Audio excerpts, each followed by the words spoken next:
If you like DIYs, hauls, flips, and everything farmhouse, you are in the right place. Let's get into DIY number 1. Hi guys, my name is Tammy and this is the Rusted Willow. And today I am transforming this heart wreath into a beautiful spring wreath.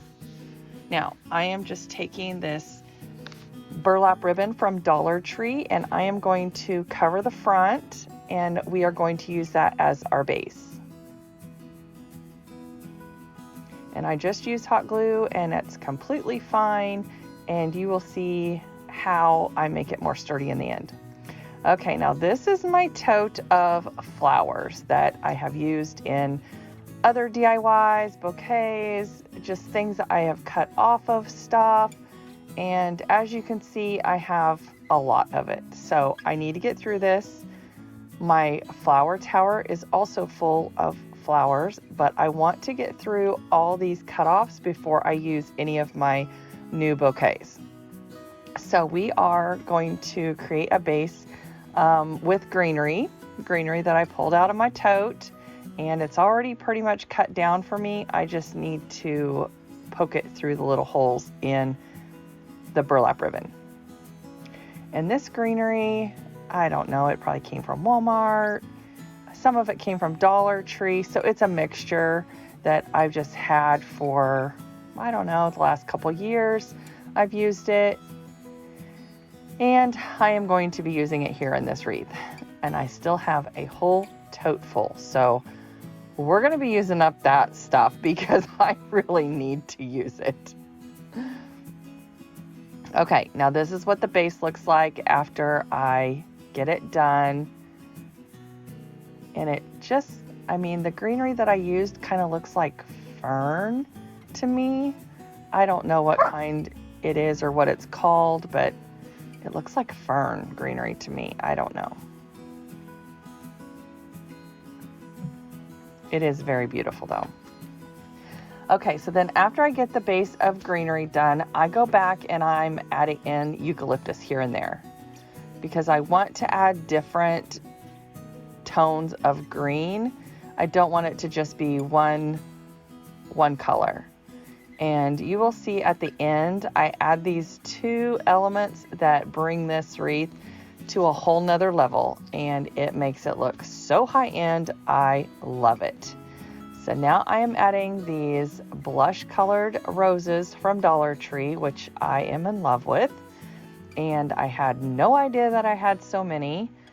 And guess what I bought the other night at Walmart? Yes, you guessed it, probably. I bought more flowers. Did I need them? No. But they were only 97 cents.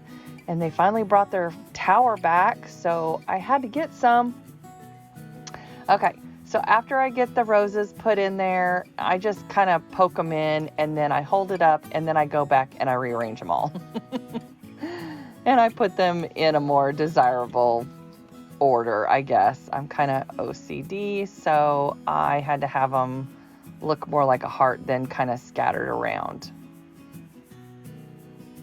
And I know this is for spring and Easter, but I feel like this wreath you could hang out all spring. It is so beautiful when I get done. And now here I'm just adding some lavender, and I'm showing you, see those fern, like the darker green leaves that I poked in there? Oh my gosh, that just adds so much to it. And then I also added some lamb's ear, and now we're going to finish the back off. So what I did was I poked everything through the back, and then I go back and I just trim all those ends.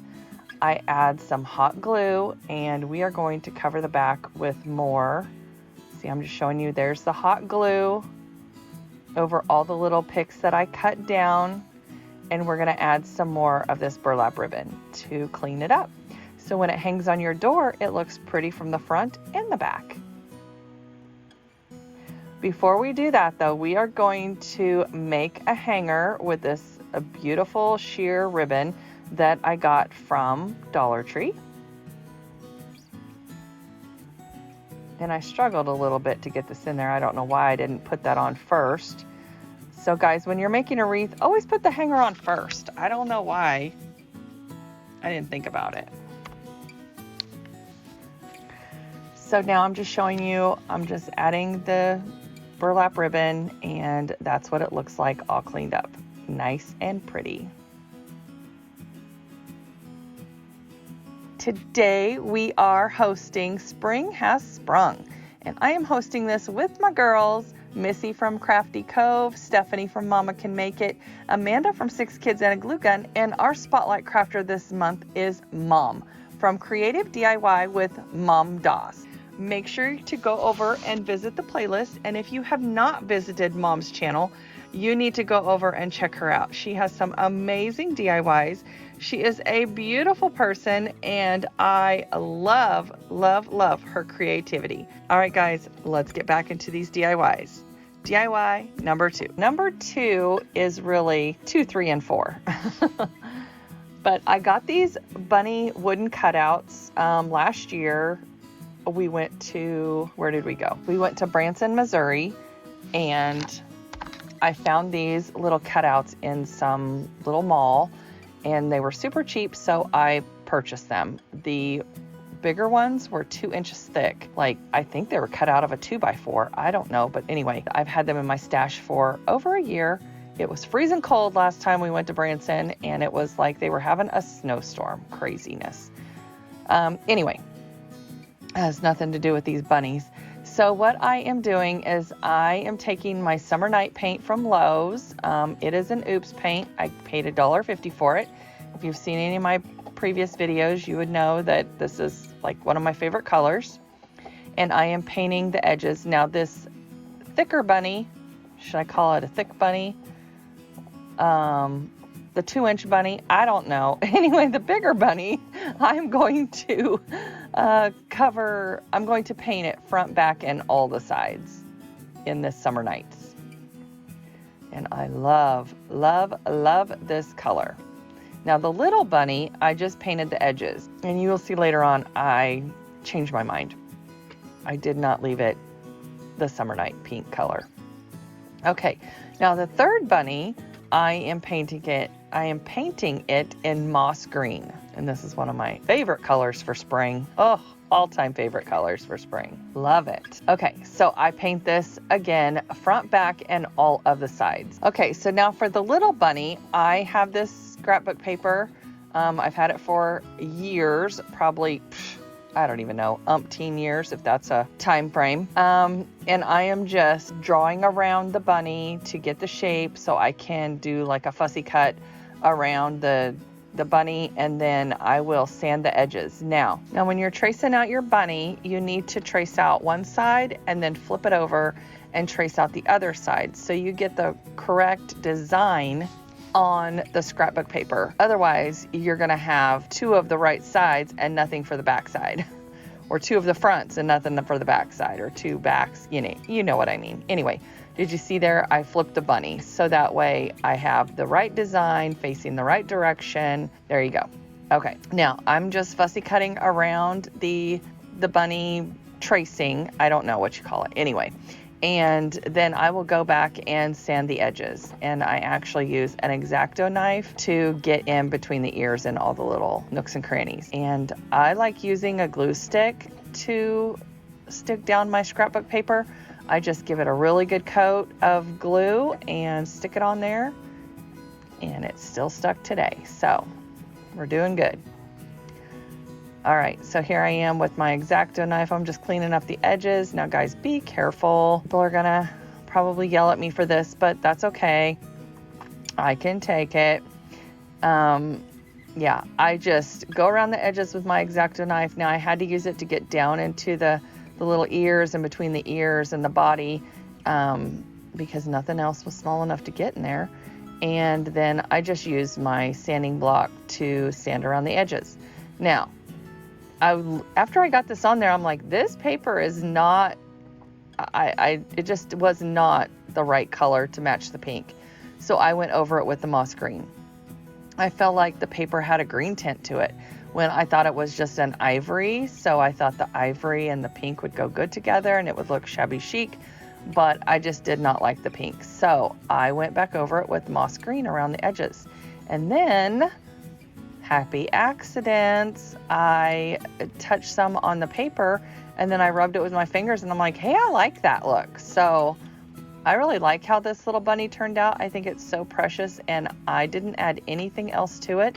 I kept it nice and simple and just have this beautiful French writing on my bunny. Okay, now for the second bunny in moss green, I took these sheets of moss that you can get from the Dollar Tree. Now, don't use red Sharpie because I got red Sharpie on my wooden bunny. So then I had to go back and paint the edges. Use pencil, pen, something else that will show up, just not red or black Sharpie, unless your item is red and black. I mean, you can see the shape pretty well, but other than that, yeah, don't do that.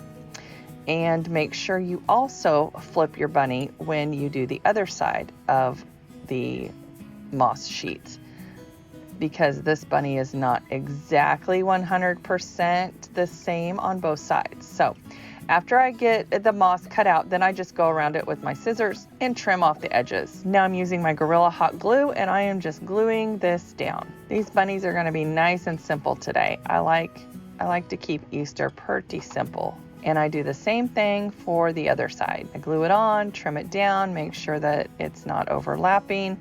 And now it's always better to cut your design bigger than smaller.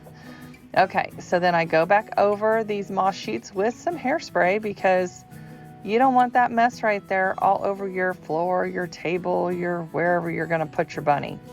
So now I am just stringing some little pink beads, which I thought I would like them because I'm trying to tie everything together. But honestly, I think I'm gonna go back with some natural beads because it's not my favorite. I think natural beads would have looked a lot better. So anyway, I'm using the jute twine. I'm stringing the beads. These beads I've had on hand. These crosses I bought at Walmart probably 2 Christmases ago. How I found them, I have no clue, but I did. I found them. It was amazing. I was like, oh, look at there, crosses. I knew I had some. I just had no idea I could find them because I packed all my Christmas stuff away. So anyway, these were not with Christmas. Okay, so I made a little garland here and I'm just going to put it around the bunny like a little necklace. And on that little cross, it says Grace, which I thought was beautiful. I tie it on and I actually tied it on to where you can flip this bunny or this bunny is like reversible. So it looks good on both sides. So you can have this on your tiered tray, on your dining room table, in a basket, just however you want to design your little vignette with your bunnies. I like decorated on both sides. So I did both sides of these bunnies. So they look good from either direction.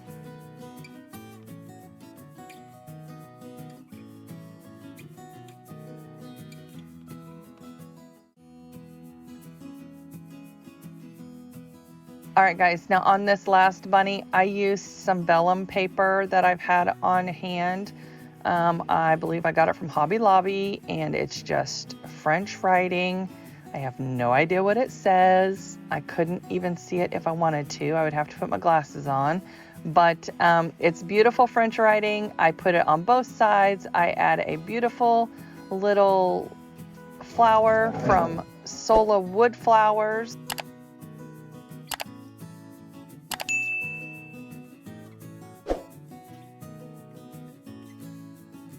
And then I add a sweet little shoelace bow to the neck of this beautiful little bunny.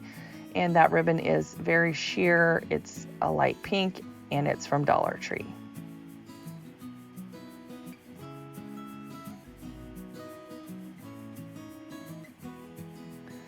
So I just finish it up and those are my bunnies. Love that bunny.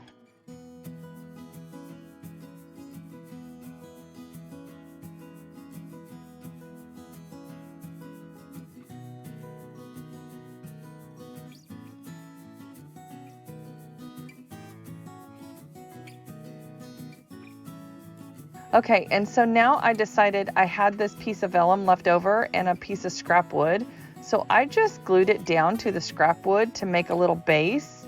And I thought that would be super cute. So I am using it to set my bunnies on. Now guys, if you have not, don't forget to go over and check out the playlist. I will have it linked below in my description box. And don't forget to visit Missi from Crafty Cove, Stephanie from Mama Can Make It, Mama Das from Creative DIY with Mama Das, and Amanda from 6 Kids and a Glue Gun. All right, guys, let's get into this final reveal.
All right, guys, I will see you in the next one, and I hope you have a great rest of your week.